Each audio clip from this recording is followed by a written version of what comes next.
சூடான தோசை கல்லில் சின்ன கிண்ணமும் அதுக்குள்ளே ஒரு ஸ்பூனும் போட்டு பாருங்கள். ரொம்ப யூஸ்ஃபுல்லாக இருக்கும். அது எப்படின்னு இந்த வீடியோவில் போய் பார்க்கலாம். அது மட்டும் இல்லைங்க, டெய்லி வேலைகளை கிச்சன் வேலைகளை ரொம்ப ஈஸியாக முடிக்கக்கூடிய நிறைய யூஸ்ஃபுல்லான டிப்ஸ் அண்ட் ட்ரிக்ஸும் பார்க்கலாம். அதுக்கு முன்னாடி நீங்கள் இன்னும் நம்ம சேனலை சப்ஸ்கிரைப் பண்ணலாம், சப்ஸ்கிரைப் பண்ணிக்கோங்க. பக்கத்தில் இருக்க பெல் ஐக்கானை கிளிக் பண்ணிக்கோங்க. இப்போ நம்ம வீடியோக்குள்ளே போகலாம். இப்போ நான் இந்த மாதிரி ஒரு பாலித்தீன் கவர் எடுத்துருக்கிறேன். இது பாலித்தீன் பேக் மாதிரி இருக்கும். இந்த மாதிரி இருக்கிற ஒரு கவர் ஒன்று எடுத்துக்கோங்க. இப்போ வெள்ளை பேப்பர் எடுத்துக்கலாம். இந்த மாதிரி A4 ஷீட் இருந்தால் அது கூட எடுத்துக்கலாம். எழுதாத பேப்பர் எடுத்துக்கோங்க. இப்போ இந்த பேப்பரை நான் ரெண்டாக மடித்து எடுத்துருக்கிறேன். இந்த பேப்பரை நம்ம எடுத்து வச்சிருக்கிற அந்த பாலித்தீன் கவருக்குள்ளே இந்த மாதிரி போட்டு விட்டுறலாம். இந்த கவரில் இருக்கிற பேப்பரை இந்த கவரோட ஒரு சைடில் தள்ளி விட்டுட்டு மீதி இருக்கிற அந்த எக்ஸ்ட்ரா கவரை நம்ம இப்போ மடித்து விட போகிறோம். இந்த மாதிரி அந்த பேப்பரை ஒரு ஓரமாக தள்ளிட்டு ஓரமாக இருக்கிற அந்த பாலித்தீன் கவரை இந்த மாதிரி மடித்து விட்டுடலாம். சைடில் இருக்கிறதையும் மடிச்சுட்டேன், மேலே இருக்கிற அந்த கேப்பையும் நம்ம மடித்து எடுத்துடலாம். இப்போ இந்த பேப்பர் நமக்கு வெளியில் வராது. இதில் நம்ம டபுள் சைடட் டேப் எதுவும் ஒட்ட போகிறதில்ல. இது நமக்கு சூப்பரான ஒரு நோட் பேடாக வேலை செய்யும். அது எப்படின்னு பார்க்கலாம். இந்த பேப்பரை நம்ம அப்படியே எடுத்துகிட்டு போய் நம்ம வீட்டு ஃப்ரிட்ஜில் இந்த மாதிரி ஒட்டி விட்டுறலாம். இந்த கவர் ஒட்டுறதுக்கு நமக்கு டபுள் சைடு டேப்லாம் தேவையில்லை. அந்த மாதிரிலாம் ஒட்டணுன்னா நம்மளோட ஃப்ரிட்ஜு வேஸ்ட்டாக போயிடும். அதுக்கு பதிலாக நீங்கள் இந்த மாதிரி காந்தமாக அந்த பேப்பர் மேலே ஒட்டி விட்டுருங்க. அவ்வளோதாங்க, நமக்கு சூப்பரான பைசா செலவில்லாத நோட் பேட் ரெடி. நம்ம வீட்டில் மளிகை பொருட்கள் இல்லை ஏதாவது முக்கியமான ஏதாவது பில் கட்டணும்னா அதை இதில் ஒரு குறிப்பு மாதிரி எழுதி வச்சுக்கலாம். டேட்டு போட்டு அந்த வேலையை செய்கிறதுக்கு நமக்கு இது ஞாபகப்படுத்தும். வேலை முடிஞ்சதுக்கப்புறம் நம்ம இதை ஈஸியாக அழிச்சிடலாங்க.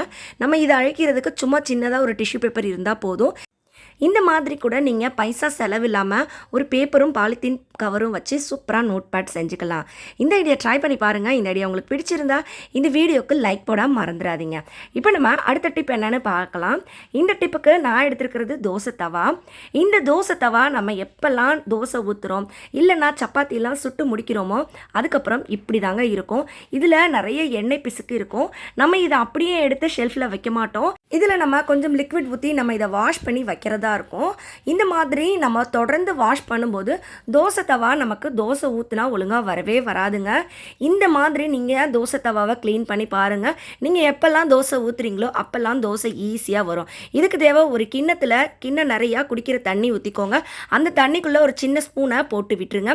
இந்த கிண்ணத்தை அப்படியே ஃப்ரீசரில் வச்சு இந்த தண்ணியை ஐஸ் ஆக்கி எடுத்துக்கோங்க. இப்போ இதை ஐஸை நான் வெளியில் எடுத்து வச்சுட்டேன். எப்போல்லாம் நீங்கள் தோசை ஊற்றி முடிக்கிறீங்களோ அப்போல்லாம் இந்த ஐஸ் க்யூபை யூஸ் பண்ணுங்கள். இப்போ இந்த ஐஸ் க்யூபை நம்ம கையில் எடுக்கிறதுக்கு பதிலாக இந்த மாதிரி ஸ்பூனில் பிடிச்சு எடுத்தாலே வந்துடும். இதை நீங்கள் தோசை ஊற்றுனதுக்கப்புறம் சப்பாத்தி சுட்டதுக்கப்புறம் சூடாக இருக்க தவா மேலே வச்சு நல்லா தேய்ச்சி கொடுங்க. சூடாக இருக்கிற தவாவில் இந்த மாதிரி ஐஸ் க்யூப் வச்சு தேய்க்கும் போது அதில் இருக்கிற அந்த அழுக்கு எண்ணெய் பிசுப்பு எல்லாமே போயிடுங்க. இந்த மாதிரி நமக்கு ஈஸியாக நம்ம தோசை தவாவை க்ளீன் பண்ணி வச்சுக்கலாம். நீங்கள் சிங்கில் போட்டு ஸ்க்ரப்லாம் போட்டு தேய்ச்சிங்கன்னா நான்ஸ்டிக் தவாவாக இருந்தால் சீக்கிரமாக அதோட கோட்டிங் போயிடும். நீங்கள் கேஸ்ட் அயர்ன் தவாவாக இருந்தால் கூட இல்லை இரும்பு தவாவாக இருந்தால் கூட இந்த மெத்தடை க்ளீன் பண்ணலாங்க. இந்த மெத்தடை க்ளீன் பண்ணும்போது தோசை தவாவில் எந்த வித ஃபால்ட்டும் வராது. அடுத்த முறை நீங்கள் தோசை ஊற்றுறீங்கன்னா ரொம்ப ஈஸியாக தோசை ஊற்றிடலாம்.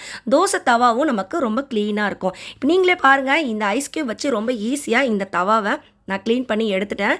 இப்போ இந்த தவாவில் இருக்கிற அந்த தண்ணியில் பாருங்கள் எந்த அளவு எண்ணெய் கரை இருக்குன்னு. இந்த மாதிரி எண்ணெய் கரையோடு நம்ம அப்படியே வைக்காமல் ஈஸியாக தோசை ஊற்றி முடித்த 2 செகண்டில் தோசை தவாவை கையோட க்ளீன் பண்ணி எடுத்துடலாம். இதுக்கப்புறம் நீங்கள் நல்ல தண்ணி ஊற்றி வாஷ் பண்ணிவிட்டு ஒரு துணி வச்சு தொடச்சாலே போதும். உங்கள் தோசை தவா ரொம்ப க்ளீனாக இருக்கும். அடுத்த முறை எடுத்து யூஸ் பண்ணுறதுக்கும் ஈஸியாக இருக்கும். இந்த ஐடியா ட்ரை பண்ணி பாருங்கள். பிடிச்சிருந்தா இந்த வீடியோவை உங்கள் ஃப்ரெண்ட் அண்ட் ரிலேட்டிவ் கூடயும் ஷேர் பண்ணிக்கோங்க. எல்லாருக்குமே இது ரொம்பவே யூஸ்ஃபுல்லாக இருக்கும்.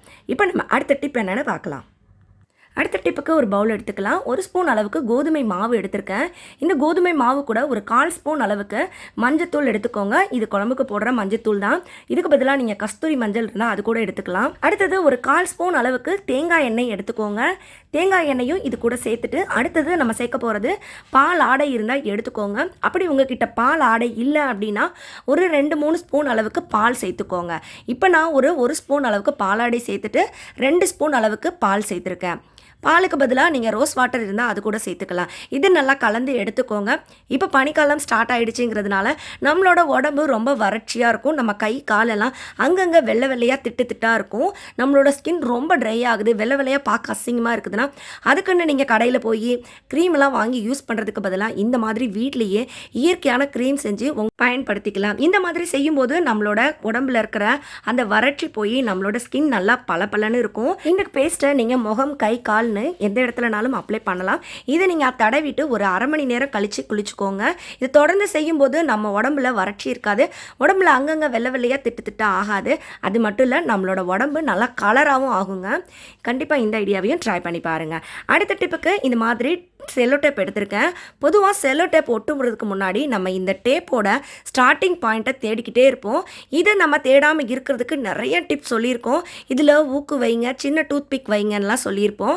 சப்போஸ் நீங்கள் ஊக்கு வைக்கல, எந்தவித பொருளும் வைக்காமல் இருக்கீங்க அப்படின்னா கண்டிப்பாக இதை தேடி எடுக்கிறது ரொம்ப கஷ்டம்.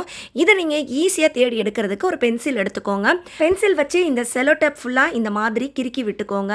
நீங்கள் கிறுக்கிட்டு இருக்கும்போதே உங்களுக்கு அந்த செல்லோ டேப்பில் ஒரு மாதிரி இந்த மார்க் வரும். எந்த இடத்துல அந்த ஸ்டார்டிங் பாயிண்ட் ஆரம்பிக்குதோ அந்த இடத்துல ஒரு கோடு மாதிரி தெரியும். இப்போ வீடியோவில் பார்த்தீங்கன்னா தெரியும், ஒரு மெல்லிசா கோடு மாதிரி தெரியுது பாருங்க. இதுதான் இதோட ஸ்டார்டிங் பாயிண்ட். நமக்கு அந்த ஸ்டார்டிங் பாயிண்ட் இல்லாத இடத்துல பென்சிலோட அந்த கிறுக்கல் மட்டும்தான் தெரியும். அந்த ஸ்டார்டிங் பாயிண்ட் ஆரம்பிக்கிற இடத்துல ஒரு கோடு மாதிரி தெரியும். அந்த இடத்த நம்ம தொட்டு பார்த்தோம்னாலே ஈஸியாக தெரிஞ்சிடும். இப்போ இந்த செல்லோ டேப்பை ஈஸியாக நம்ம பயன்படுத்தலாம். இந்த மாதிரி கூட நீங்கள் செல்லோ டேப்போட ஸ்டார்டிங் பாயிண்ட்டை ஈஸியாக கண்டுபிடிக்கலாம். ட்ரை பண்ணி பாருங்கள். இப்போ நான் ஒரு வெங்காயம் எடுத்திருக்கேன். இந்த ஒரு வெங்காயத்தில் 3/4 வெங்காயத்தை இந்த மாதிரி குக்கரில் சேர்த்துக்க போகிறேன். அடுத்தது ஒரு தக்காளியை இந்த மாதிரி கட் பண்ணி எடுத்திருக்கேன், 4 கட் பண்ணி எடுத்திருக்கேன். இது கூட இன்னும் ஒரு அரை தக்காளி சேர்த்துருக்கேன். இன்னொரு அரை தக்காளியை ஒரு ஓரமாக எடுத்து வச்சுருக்கேன். இப்போ நம்ம அடுத்து ஒரு 2-3 பல் போல் பூண்டு சேர்த்துக்கலாம். இப்போ நான் ஒரு 4 கைப்பிடி அளவு பட்டாணி சேர்த்துருக்கேன். இந்த மாதிரி ஃப்ரெஷ்ஷான பட்டாணியை சேர்த்துக்கோங்க. அடுத்தது இதில் ஒரு 1/4 ஸ்பூன் அளவுக்கு மஞ்சத்தூள் சேர்த்துட்டு ஒரு பிரிஞ்சி இலை, ஒரு சின்ன துண்டு பட்டை சேர்த்துக்கோங்க. இதெல்லாம் சேர்த்துட்டு இந்த காய் மூழ்கிற அளவுக்கு தண்ணி சேர்த்துக்கோங்க. நான் ஒரு 2.5 டம்ளர் அளவுக்கு தண்ணி சேர்த்துருக்கேன். தண்ணி சேர்த்துட்டு இந்த குக்கரை மூடிட்டு நம்ம ஒரு 4 விசில் விட்டு அடுப்பை ஆஃப் பண்ணி எடுத்துடலாம். 4 விசில் வந்து குக்கரை ஆஃப் பண்ணி ஒரு 10 நிமிஷம் கழித்து இதை நம்ம திறந்து பார்க்கலாம். இது உள்ள நம்ம போட்டிருக்க அந்த சின்ன பட்டையும் அந்த ஒரு பிரிஞ்சி இலையும் வெளியே எடுத்துருங்க. இப்போ இதை நீங்கள் இந்த மாதிரி மேஷ் பண்ணுறதை வச்சு நல்லா இந்த பட்டாணி, வெங்காயம், தக்காளியை மசிச்சு விடுங்க. ஓரளவுக்கு மசிச்சா போதும், ரொம்ப பேஸ்ட் மாதிரி மசிக்க வேணாம். இந்த மாதிரி மசிச்சதுக்கப்புறம் இதுக்கு ஒரு தாளிப்பு கொடுத்துடலாம். ஒரு ஸ்பூன் அளவு தேங்காய் எண்ணெய் விட்டு ஒரு கடாயை ஹீட் பண்ணிக்கோங்க. இப்போ இதில் 1/4 ஸ்பூன் ஜீரகம் சேர்த்துக்கோங்க. ஜீரகம் பொரிஞ்சதுக்கப்புறம் ஏற்கனவே வெட்டி வச்சிருக்கிற வெங்காயம், தக்காளியை கட் பண்ணி சேர்த்துக்கோங்க. 2-3 போல் பொடியாக கட் பண்ண பூண்டு பல் சேர்த்துக்கோங்க. 2 வரமிளகாய் கிள்ளி சேர்த்துக்கோங்க. கொஞ்சம் கருவேப்பிலை சேர்த்துட்டு இதை நல்லா வதக்கி விட்டுக்கோங்க. இது நல்லா வதங்கினதுக்கப்புறம் இதுக்கு தேவையான மசாலா பொருட்கள் சேர்த்துக்கலாம். இதுக்கு தேவை ஒரு 1/4 ஸ்பூன் அளவுக்கு பெருங்காயத்தூள் சேர்த்துருக்கேன், ஒரு அரை ஸ்பூன் மிளகாத்தூள் சேர்த்துருக்கேன், 1 ஸ்பூன் அளவுக்கு குழம்புத்தூள் சேர்த்துருக்கேன். இது எல்லாம் சேர்த்துட்டு இதை நல்லா கலந்து விட்டுக்கோங்க. உங்களுக்கு காரம் அதிகமாக பிடிக்காதுன்னா மிளகாத்தூளை ஸ்கிப் பண்ணிக்கோங்க. இப்போ இது நல்லா கலந்து விட்டுட்டு நல்லா இந்த மசாலாத்தூள் வதங்கி பச்சை ஸ்மெல்லாம் போனதுக்கப்புறம் நம்ம மேஷ் பண்ணி வச்சுருக்கிற அந்த பட்டாணி விழுதை இதில் சேர்த்துக்கலாம். இதை சேர்த்துட்டு நல்லா கலந்து விட்டுக்கோங்க. கொஞ்சம் தண்ணி வேணும்னா சேர்த்துக்கலாம், ரொம்ப தண்ணி ஊற்றாதீங்க. இப்போ இந்த கிரேவிக்கு தேவையான அளவு உப்பு சேர்த்துட்டு நல்லா கலந்து விட்டுக்கோங்க. இது நல்லா ஒரு 2-3 வாட்டி கொதிச்சா போதும். இதோட எண்ணெயெல்லாம் பிரிஞ்சு வந்ததுக்கப்புறம் கொஞ்சமாக கரம் மசாலா சேர்த்துட்டு இது கூட கொத்தமல்லி எல்லாம் கட் பண்ணி போட்டுட்டு நல்லா கலந்து விட்டு ஆஃப் பண்ணிங்கன்னா சூப்பரான கிரேவி ரெடி. பட்டாணியை நீங்கள் இந்த மாதிரி செஞ்சு பாருங்கள், செம்ம டேஸ்ட்டாக இருக்கும். இது சாதம், சப்பாத்தி, பூரி கூட சாப்பிட்றதுக்கு ரொம்ப அட்டகாசமாக இருக்கும். இதை நீங்கள் ஒரு முறை செஞ்சீங்கன்னா அடிக்கடி திரும்ப திரும்ப செய்வீங்க. அந்தளவு இந்த கிரேவி டேஸ்ட்டாக இருக்கும். இன்றைக்கி நான் சொன்ன டிப்பெல்லாம் உங்களுக்கு பிடிச்சிருக்கும்னு நினைக்கிறேன். நான் சொன்னதில் எந்த டிப் பிடிச்சிருந்தேன்னு கமெண்ட்டில் சொல்லுங்கள். இந்த வீடியோ பிடிச்சிருந்தால் லைக் பண்ணி ஷேர் பண்ணி நம்ம சேனலையும் சப்ஸ்கிரைப் பண்ணிக்கோங்க. நான் மறுபடியும் உங்களை அடுத்து ஒரு சூப்பரான வீடியோவில் சந்திக்கிறேன். அது வரைக்கும் பாய் ஃப்ரெண்ட்ஸ். தேங்க்ஸ் ஃபார் வாட்சிங்.